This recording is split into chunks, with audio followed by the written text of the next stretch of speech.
tem dois pontos que eu queria falar. E sei como é difícil falar o segundo ponto, principalmente. O primeiro é fácil de falar.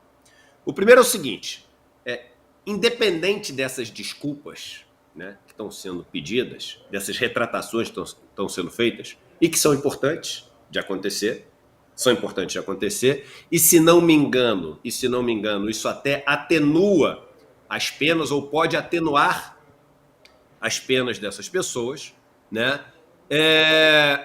Essas pessoas têm que ter o peso da lei, tem que ter o rigor da lei, né? Então, essas pessoas têm que ser punidas exemplarmente, independente do que elas estão falando agora. Só não é independente, né? Porque se o que elas falam agora está escrito ali no código, né? Está escrito na lei, está escrito na regra do jogo, que se ele falar isso, isso atenua a lei, a gente tem que seguir isso, porque a gente aqui defende que a lei seja seguida, que a lei seja cumprida. Ah, Eduardo, mas isso não é justo, então a gente tem que mudar a lei, porque senão a gente se iguala a eles, né? Mas todos eles têm que ser punidos. Então isso é a primeira parte. A segunda parte, que é a parte difícil, é o seguinte, isso mostra como, porque provavelmente esse coronel não é o Tchutchuca que está aparecendo agora, mas talvez ele não seja o louco furioso naquele nível que ele estava ali, que se desse uma arma para ele atirava no Lula ou em qualquer cara de esquerda que estivesse na frente dele, matava aquele cara. E isso traz um pouco daquilo que eu falei há 2 ou 3 dias atrás aqui, da psicologia das massas. Isso traz um pouco de como essas pessoas dentro desses grupos se tornam homens-bomba e mulheres-bomba em potencial. E é muito importante a gente entender, volto a dizer, o primeiro ponto, e até faço uma digressão para lembrar o que eu falei, o primeiro ponto. Todas essas pessoas têm que ser punidas com o peso da lei, com o rigor da lei, por tudo que fizeram. Tudo isso que eles estão falando não muda o que fizeram, entendeu? O que o Luciano Hang fala hoje. Se ele, eu não estou falando cometeu, mas se ele cometeu crimes, que seja punido por todos os crimes que cometeu, se esse coronel, e esse coronel parece, né, que cometeu vários crimes, tem que ser punido por todos os crimes que cometeu exemplarmente, mas o que a gente tem que entender é que a gente tem que encontrar uma maneira de desarticular essas massas, porque a gente não vai conseguir, apesar da gente estar com gosto de sangue na boca, a gente quer vingança, o pior de nós vem à tona nesses momentos, a gente quer enfiar a mão, ou, no português correto, enfiar a porrada naquele cara que fala aquelas coisas com aquela covardia ao Zanin, porque eu fico com essa vontade. Eu fico com a mão coçando em casa. Então, a gente fica visceral nesse momento. É o fígado que começa a pensar nesse momento. Só que é o seguinte, meu irmão, a gente está falando de milhões de pessoas que fazem parte dessas massas. A gente vai fazer isso? A gente vai enfiar a porrada nessas milhões de pessoas? A gente vai conseguir se vingar com as vísceras, com o fígado dessas milhões de pessoas? Nem que a gente queira, irmão. Primeiro que eu não acho que é uma, enfim, pensando, né, friamente, fora do Eduardo visceral, não é uma atitude, enfim, eu vou dizer aqui, no meu caso, não é uma atitude cristã, não é uma atitude fraterna, não é uma atitude que faz um mundo melhor, todo mundo começar a sair matando todo mundo, tá? Fora do Eduardo visceral. O Eduardo visceral fica com a mão coçando. Mas segundo é o seguinte, ela é impraticável. Não dá para fazer isso. Então a gente tem que entender como desarticular essas massas.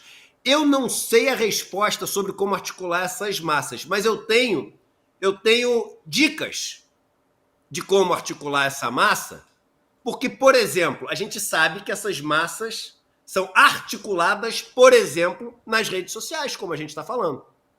Elas são articuladas através de uma estrutura de comunicação muito bem feita. Essas massas são articuladas por lideranças que são lideranças muito claras. Então, se essas massas são articuladas por essas lideranças, se elas são articuladas usando as redes sociais, né? Se elas são articuladas através de uma estrutura de comunicação da propaganda, do que vai ser feito, das fake news muito bem feita, provavelmente a desarticulação passa pelos mesmos caminhos. E aí o que o governo fez? No Ministério da Comunicação, meteu o cara do União Brasil de centro-direita. O Ministério da Comunicação, que estava ali um dia antes, assim, os nomes que estão na disputa, né? O Sidônio, que foi um cara genial, que foi o cara que coordenou a campanha do Lula, o Paulo Teixeira, não sei se o Paulo Pimenta, que acabou indo para a Secom, também estava ali na disputa, o Edinho Silva, que é um cara bom também de comunicação. Aí, de repente, quem foi escolhido no dia seguinte? Um cara do União Brasil, de centro-direita, para comunicação. As redes sociais do governo, elas estão, sem brincadeira, perto do que está acontecendo no Brasil, elas estão amadoras. Elas não estavam amadoras na época da campanha. Foram super bem tocadas no final, principalmente. No começo, não. Mas no final foram super bem tocadas. Estão amadoras, não estão conseguindo se defender. O que a gente está fazendo com os articuladores, com os influenciadores? Bia Kicis, Carla Zambelli? Nada. O que aconteceu com a Carla Zambelli depois de perseguir um cara com uma arma na rua? Um brasileiro negro que teve que se esconder? Nada. O que está acontecendo com essas pessoas que estão ameaçando as outras gravando os vídeos de sério, tirando uma pequena multa? Nada. Então, se isso é articulado dessa maneira, desarticular deve passar por esses caminhos. E nesses caminhos a gente não está fazendo nada. A gente está sendo reativo, simplesmente. Acontece negócio, a gente, na maior confusão, cria uma força-tarefa, bota um monte de gente para fazer um monte de coisa para apagar o incêndio e não está conseguindo pensar no incêndio lá da frente. Então é isso que eu queria trazer. A gente sabe como acontece, a gente sabe as coisas que já aconteceram muitas vezes e vão se repetir. Essas coisas ainda não têm solução. A gente sabe que essas coisas são usadas para articular esses atos de terror. E se a gente não desarticular as massas, se a gente se deixar levar simplesmente pela nossa sede de vingança e querer pegar um, por mais que a gente queira, a gente não vai conseguir. Essa é uma estratégia ruim. Ruim. Todos têm que pagar as penas, mas a estratégia de querer pegar um por um, enfiar a porrada e devolver o que o cara fez e fazer ele sentir do próprio veneno, essa estratégia ela é impossível. Então, se a gente quer ter um Brasil melhor, a gente precisa conseguir desarticular este movimento. E pouco tem sido feito para isso. E existe, talvez não uma solução, mas existe um caminho. Existem dicas. Existem sugestões que parecem claras para que essa desarticulação comece.